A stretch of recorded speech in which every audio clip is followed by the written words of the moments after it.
नमस्कार, हमारा नाम है समरीन और आपने देखना शुरू कर दिया है लाइव सिटीज।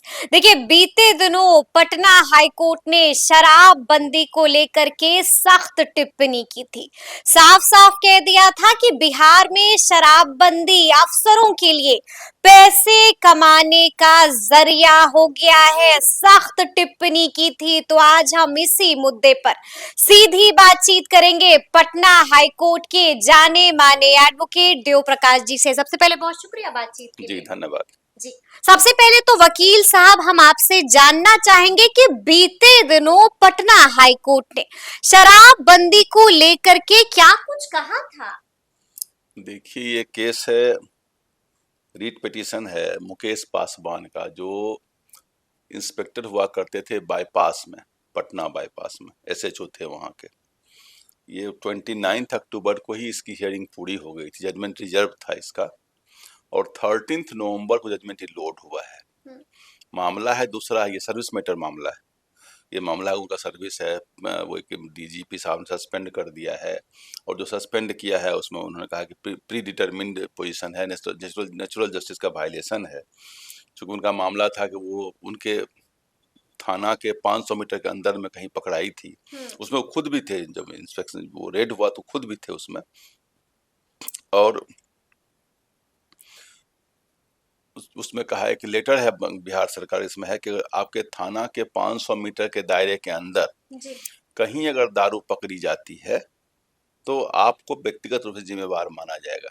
पता नहीं लेटर कितना लीगल है कितना इलीगल हम नहीं कह सकते, लेकिन ये समझ में बात नहीं आती कि 500 मीटर में कोई होगा थाना प्रभारी जिम्मेवार कैसे होगा। लेकिन बहुत जगह थाना प्रभारी में लिप्त भी पाए गए हैं। ओके, उस पार पर हम जाना नहीं चाहेंगे उस मैटर पर। तो वो जजमेंट इसमें आया हुआ था। जजमेंट आया हुआ था तो जजमेंट तो आया परसों, उसके बाद इसको नेशनल साइट सब पर लोड कर दिया गया। वो लोड हुआ है कल। तो समूचे जजमेंट लोग उसमें चला गया कौन इंस्पेक्टर हैं, किनका क्या हुआ नहीं। उसमें उनको सजा भी हुई है। सजा यह हुई थी कि जो इंस्पेक्टर्स उनको डिमोट करके फिर सब इंस्पेक्टर बना दिया गया, और यह कहा गया कि जो आपको इस दौरान सस्पेंशन के दौरान जो पेमेंट मिला है उसके अतिरिक्त कुछ आपको नहीं मिलेगा। और तीसरा कहा गया कि 10 साल तक आपको किसी भी थाना का थाना प्रभारी नहीं बनाया जाए। 10 सालों तक। 10 साल ये सजा उनको हुई। उसी को इन्होंने हटाया है इस चीज को, कहा कि ये एक्शन गलत है आपका। लेकिन उसमें एक बीच में एक आ गया जो लीकर प्रोहिबिशन है, एक्साइज प्रोहिबिशन लॉ है 2016, उस पर उन्होंने कमेंट कर दिया जज साहब ने। जी जी, पारा नंबर 28 में है ये। पारा नंबर 28 में उन्होंने कहा है कि इतिहास इस बंदी कानून को, शराबबंदी कानून को इस रूप में नहीं जानेगा कि शराबबंदी की गई थी। इस रूप में जाना जाएगा कि इसके बंदी से क्या क्या दुष्प्रभाव हुए थे। आपको याद होगा कुछ दिन पहले, हमको लगता है एक आध सप्ताह 10 दिन कबल, हम और आपके यहाँ जो ज्ञानेश्वर जी हैं उनके साथ हम लोगों ने एक चर्चा की थी। उन्होंने भी इस बहुत चिंतित थे कि इसके जो दुष्प्रभाव हो रहे हैं, जो साइड इफेक्ट्स आ रहे हैं, बहुत सारे जो पार्टी के मेले मिनिस्टर उन लोगों ने भी कहा है, उसके दुष्प्रभाव चर्चा हमारे साथ की थी। हमने भी बात कहा था कि दुष्प्रभाव के रूप में यही सब हो रहा है कि कुछ लोग बड़े गोल्ड माइन उनके लिए हो गया है, उनके हैंड्स इन ग्लोव हैं, जिसको 5 उंगली हमने घी में भी वर्ड यूज किया था। बहुत लोगों को बड़ा आराम हो गया है इस चीज। अब उसमें उस बात को इन्होंने जजमेंट में डाल दिया। जजमेंट अंडर आर्टिकल 226 होता है, रीट होता है। उसमें ऑनरेबल जस्टिस ने अपने जजमेंट में डाल दिया, अपने फाइंडिंग में डाल दिया। अब इस बात का बड़ा महत्व हो गया। महत्व ये हो गया कि भाई जजमेंट में आ गया तो संवैधानिक बॉडी है। उन्होंने ये कहा कि सब इतिहास इसको गलत तरीके से समझेगी, और सबसे बड़ी बात है जो अनऑथराइज्ड ट्रेड है, इससे mafia, smugglers, police officials, excise officials, तस्कर। हाँ तस्कर, स्मगलर का मतलब तस्कर ही होता है। एक्साइज ऑफिशियल्स और सेल टैक्स के ऑफिशियल्स के बारे में भी कहा गया कि सेल टैक्स वाले भी इसका फायदा उठा, क्योंकि आपको मालूम है कि जीएसटी में नहीं आता शराब, लीकर आता है सेल्स टैक्स में, जीएसटी के अंदर में नहीं आता। लीकर और पेट्रोलियम ये अभी तक जीएसटी के दायरे से बाहर है। तो जो एंट्री आदि का जो पास होता है, क्योंकि बहुत सारा ट्रक बीच शहर में कहीं पकड़ी जाती है, तो जब भी कोई स्टेट में एंट्री होती है तो एंट्री टाइम में ही दारू रहता होगा, जब अंदर बिहार में दारू नहीं बन रहा है। कई एक मामला तो ऐसा है कि बाहर का ट्रक है, यहाँ आया है, कोई फोर्सफुली डलवा लिया कि बाहर से लेकर आया, इस समझ में बात नहीं आती है। इंटरनल किसी शहर में बिहार में कहीं पकड़ा गया तो एंट्री पॉइंट पर ही चेक होना चाहिए था। बिल्कुल जी। एंट्री पॉइंट पर भी एक ट्रेड चल रही है। तो उस पर उन्होंने कहा कि ये इतने ऑफिशियल्स हैं और साथ में जो कंपनियां हैं, उन्होंने साथ में यह भी कहा कि जो छोटे लोग हैं, गरीब लोग, डेली वेजर, जो वही लोग पकड़ाते हैं। जो केस में आज तक किसी बड़े किंगपिन पर एक दो केस हुए हों या ना हुए हों, किसी भी कंपनी जिसकी शराब पकड़ी जाती है उस कंपनी पर कोई केस नहीं हुआ अभी तक। शराब तो बिहार की बनी हुई शराब तो नहीं आ रही है, बाहर शराब आ रही है। तो कंपनियां तो धड़ल्ले शराब बेच रही है और काफी बेच रही है शराब। जब भी पकड़े, यह भी उन्होंने साथ में टिप्पणी की कि जो केसेज हैं बहुत कम हैं, जो आ रहा है बहुत ज्यादा है। अच्छा, जो केसेस हैं वो बहुत कम है और जो आ रहे हैं वो बहुत उन्होंने ज्यादा कहा है। इक्के दुक्के केस हो रहे हैं, बाकी जो आ मैंने 10,000 आ रहा है तो 200-400 पकड़ा जा रहा है, बिल्कुल ये जी। मामला चल रहा है।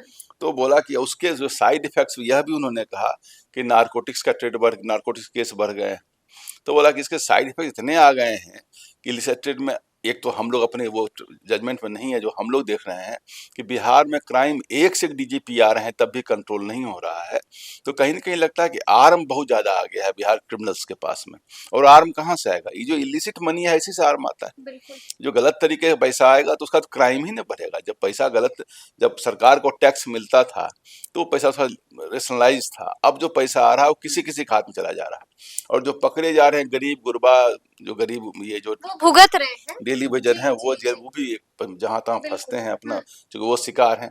कोई जो बड़ी कंपनी शराब बेच रही, जो करोड़ों अरबों में कमा रही, उसको तो कुछ उसको तो कुछ अच्छा नहीं जा वकील साहब, हम आपसे ये भी जानना चाहेंगे कि याचिकाकर्ता यानी कि मुकेश पासवान ने अपनी याचिका में किन किन बातों का जिक्र किया था, जिसके बाद पटना हाई कोर्ट ने ये तल्ख टिप्पणी कर दी? नहीं, वो तो अपने पनिशमेंट के लिए गए थे, उनको इंस्पेक्टर से सब इंस्पेक्टर बना दिया गया। और साथ में यह कहा गया कि 10 साल और पासवान है, मतलब वो शेड्यूल कास्ट है। शेड्यूल कास्ट है तो वो लोग को कुछ और प्रोटेक्शन ज्यादा प्राप्त है। हाईकोर्ट ने यह भी कहा, ऑनरेबल जस्टिस ने, कि आर्टिकल 47 में जो डायरेक्टिव प्रिंसिपल है उसके तहत राज्य को यह शक्ति दी गई है कि ये नागरिक का खाना पीना और न्यूट्रिएंट, अच्छे स्वास्थ्य, for health and for nutrient की देखभाल करना, उस पर नियमावली बनाना बिहार सरकार को या राज्य सरकार को पावर है। उस शक्ति के अंतर्गत ये इतना सख्त कानून ला करके, और उसके सारे दुष्प्रभाव भी आ रहे हैं, इतने केसेज हो रहे हैं, और उस केसेज में कोई कहीं न कहीं कोई पनिशमेंट किसी को किसी भी ढंग का पनिश होते चला जा रहा है। या यही जो कानून है कि 500 मीटर के दायरे में अगर कोई पकड़ा जाएगा, और 500 मीटर के दायरे में तो बहुत मकान अगल बगल में होता है, 500 मीटर बगल से कोई गाड़ी गुजर जा सकती है। तो हर एक चीज पर एक थाना प्रभारी कैसे नजर रखेगा? और जब थाना प्रभारी स्वयं वहाँ इंस्पेक्शन रेड में था, वही FIR किया है, सब कुछ किया है, तो इस ढंग की चीज ऐसे तो प्राइमरली जो रिस्पॉन्सिबिलिटी है एक्साइज वालों की रिस्पॉन्सिबिलिटी बनती है। उनकी रिस्पॉन्सिबिलिटी सेकेंडरी है, वो क्राइम पार्ट में आते हैं पुलिस वाले। तो उनका अपना उस केस के लिए गए थे। ऑनरेबल जस्टिस ने कमेंट कर दिया इस पर कि भाई इस ढंग के जो ये जो प्रोहिबिशन है, इसका हम लोग देख रहे हैं कोर्ट में किस ढंग के केसेज आ रहे हैं और क्या हो रहा है। तो उस पर एक तल्ख टिप्पणी उन्होंने कर दी है। उसमें कहा जो सिंडिकेट ऑपरेटर्स हैं, ये जो बड़ी कंपनियां हैं, जो बड़ा बन रहा है, ये सब तो बाहर बैठे हुए हैं। ये सब बेदाग बैठे, इनके कुछ नहीं होता, इधर पैसे कमा रहे हैं, पकड़े जा रहे हैं छोटे मोटे लोग। तो उन्होंने कहा कि इतिहास इस प्रोहिबिशन को गलत कानून के रूप में जानेगा, ये उन्होंने टिप्पणी कर दी है। बिल्कुल, जैसा कि अभी आपने भी कहा कि साफ साफ पटना हाई कोर्ट ने ये कह दिया है कि कुछ वजहों से इतिहास इसको बुरे निर्णय के तौर पर देखेगा। क्या आप भी इससे इत्तेफाक रखते हैं वकील साहब? देखिए, वाकई में वैसी ही स्थिति आ गई कुछ है? जो रोड पर चलते फिरते, जो दारू पी के चलते फिरते थे जी, वो तो घटे हैं। जो लॉ अबाइडिंग लोग हैं, जो मिडिल क्लास लोग हैं, वो तो उनका तो बंद हो गया। दूसरी चीज जो हुई, जो इनडायरेक्ट लॉस जो बिहार सरकार को हो रहा है टैक्स के अलावे, वो है कि जितनी भी अच्छी शादियां मतलब वो जो पैसे वाले लोगों की शादियां, एलाइट क्लास की मैरिज, हाँ, एलीट क्लास ना कहिए उसको, मनीट क्लास कहिए, ठीक है, तो उनकी शादियां जो हो रही हैं वो राज्य से बाहर हो रही है। राज से बाहर हो रही है, मतलब वो सब डेस्टिनेशन मैरिज, वो नया वर्ड चल गया, पहले हम हम्म, लोग सुने भी नहीं थे मैरिज। बिल्कुल जी। डेस्टिनेशन मैरिज हो रहा है, और बिहार के अगल बगल जो शहर है वो किंग हो गए। हम्म, गोवा का भी कुछ पैसा आ जाता है उसमें, लेकिन बगल में बनारस है, आपको झारखंड है, यहाँ पर शादियां बहुत हो रही हैं, बिहार में शादियां नहीं हो रही हैं। हम्म। इसके अलावे सरकार को छोड़ दीजिए, प्राइवेट कॉन्फ्रेंस एक भी नहीं हुआ है विगत जब से प्रोहिबिशन। एक भी प्राइवेट कॉन्फ्रेंस ही नहीं हुई है। यह नहीं है कि लीकर पर ही कॉन्फ्रेंस होता है, जी। लेकिन कॉन्फ्रेंस में एलिट क्लास के लोगों के लिए, एक अनविंडिंग के लिए, रिलैक्सेशन के लिए, बातचीत के लिए एक जरिया बना, उनके तरफ कोई हंगामा नहीं। हम्म, हंगामा जिससे हानि हो रही थी वो थी कंट्री लेकर, हम्म, जिसको लेकर के गांव घर में कुछ हो रहा था। तीसरी बात, अभी रोज देख रहे हैं, हर महीना के हर सप्ताह 2 सप्ताह पर जो पॉइजनिंग हो रहा है, बिल्कुल। जिस पर जहरीली शराब, जहरीली शराब नकली शराब। जी। वो हो जा रही है, और वो पी करके लोग जो है सो मर रहे हैं। मर वो रहे हैं, आंखों की रोशनी चली जाती आपने है। सुना है उसमें कोई बड़ा आदमी मरा है अभी तक? कौन लोग मर रहे हैं? हम्म, तो अल्टीमेटली हानि किसको हो रही है? तो बिल्कुल। इन बातों को अगर नहीं रोका जाए, इस चीज को खाली कोई कानून, तभी कोई कानून अच्छा माना जाता जी। है जब कानून का साइड इफेक्ट भी सही माना जाए। ठीक है, थोड़ा मोड़ा साइड इफेक्ट होता तो कोई बात नहीं थी, बिल्कुल। लेकिन अब इसका जो एग्जीक्यूशन है वो प्रॉपर वे में नहीं हो पा रहा है। एक्सक्यूशन होके भी क्या, देखिए इसमें जो एक्शंस भी हो रहे हैं, जी। अब जो कुछ लोग जो कमा रहे हैं पैसे इसमें, सरकारी पद वालों के बारे में ऑनरेबल हाई कोर्ट ने कमेंट कर दिया, बिल्कुल। और जो माफिया, पैसे कमाने का जरिया बता दिया जो है। स्मगलर हैं, और जो कंपनी जिसको सिंडिकेट वर्ड उन्होंने यूज किया है, उनका भी रहता है। वो लोग तो काफी पैसा कमाए हैं, वो तब चाहते हैं प्रोविजन मेंटेन रहे। आपने देखा कि इधर से कोई भी कंपनी सुप्रीम कोर्ट में केस पड़ा हो, Bihar sir honourable high court Patna ने, जिसमें जस्टिस अंसारी थे चीफ जस्टिस, उनके कोर्ट ने इस कानून को अनकॉन्स्टिट्यूशनल डिक्लेयर कर दिया था। अनकॉन्स्टिट्यूशनल डिक्लेयर जी, कर कहा दिया था असंवैधानिक है। बिहार सरकार इसको लेके सुप्रीम कोर्ट में गई, जी। सुप्रीम कोर्ट ने मामला स्टे पड़ा हुआ, सुप्रीम कोर्ट में तो मामला स्टे पड़ा हुआ, इसलिए कोई उसके पीछे चेज अप नहीं कर रहा है केस। बिल्कुल। कंपनियां कह रही कि भाई बंद रहे तो ज्यादा फायदा है, चलेगा तो हमें दिक्कत है। अब कोई वो जाता भी नहीं है सुप्रीम कोर्ट करने के, सुप्रीम कोर्ट जाकर केस सो गया। अब सो गया, हानि किसको हो रही है? बिहार के लोगों को, और बिहार की सरकार को, जी। और साथ में अमीर कौन होते चले जा रहे हैं? जो जिन ऑफिशियल्स पे कमेंट किया, इनका अमीर होना तो राज्य सरकार के लिए घातक। अच्छा वकील साहब, थोड़ा हम आपसे ये भी समझना चाहेंगे कि क्या वाकई में बिहार में शराबबंदी कानून बहुत सख्त है? सख्त ही नहीं है, ये कानून थोड़ा डिस्प्रपोर्शनेट है। अच्छा। छोटे से गलती के लिए इतनी भी सजा नहीं होती, बीच में सजा अब तो कुछ घटा है वो सब चीज। पहले यह भी था कि आपके घर में कोई बोतल, खाली बोतल भी फेंक देगा तो घर पूरा सीज हो जाएगा, घर सीज हो सकता घर सीज हो जाएगा। जी। यहाँ तक भी होता था, किसी को मोटरसाइकिल वाला, गाड़ी वाला पकड़ लिया तो पुलिस वाला भी कहता था कि आपको बोतल निकाल रख देंगे गाड़ी में, गाड़ी सीज कर लेंगे। तो इसका दुष्प्रभाव तो काफी हो रहा था। कानून कहीं न कहीं और दूरदर्शिता वाला कानून था, इसमें दूरदर्शिता का कम अभाव है, इसमें हुइम का ज्यादा इफेक्ट था। बिल्कुल जी। कि एकदम ये देखिए, सरकार तो होना चाहिए बहुत सेंसिबल तरीके से चलना चाहिए। मान लीजिए किसी कानून का इंटेंट अच्छा था कि दारू बंद हो जाएगा तो गरीब लोगों को बस पैसा बचेगा, उनका विकास होगा, लेकिन अब तो स्थिति ये हो गई है कि इसके जरिए अब गरीबों पर अत्याचार भी बहुत हो रहा है। ज्यादा साइड इफेक्ट उन्हीं के ऊपर हो, ज्यादा जो विक्टिम है वही है विक्टिम। जो बड़े लोग हैं वो तो बाहर निकल वही झेल रहे हैं। जी। बनारस में और देवघर में जल भी ज्यादा ढाला जा रहा है, बहुत तो बराबर कहेंगे देवघर जा रहे हैं और वहां बनारस जा रहे हैं जो पीने वाले जी। हम लोग तो भाई भोज भात में भी केला का पत्ता वाला भी चावल दाल मिले ज्यादा अच्छा हम लोग के लिए वही होता है।